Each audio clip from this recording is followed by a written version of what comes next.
habang ang buong baryo ay abala sa trabaho. Si Juan tamad ay abala sa paghiga.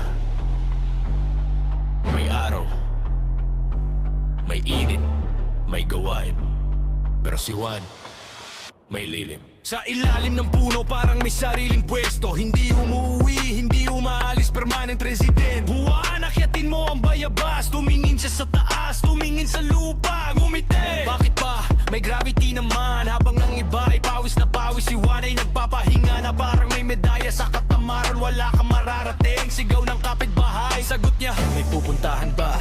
1 oras, 2 oras. Pinaka-movement niya paglipat ng pwesto para mas malamig ang hangin.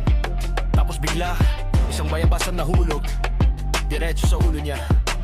Tok! Aray! Tumayo siya agad, pinakamabilis na kilos sa buong araw. Tinawanan siya ng lahat, pero habang sila ay pagod at gutom, si Juan ay may bayabas at pahinga pa.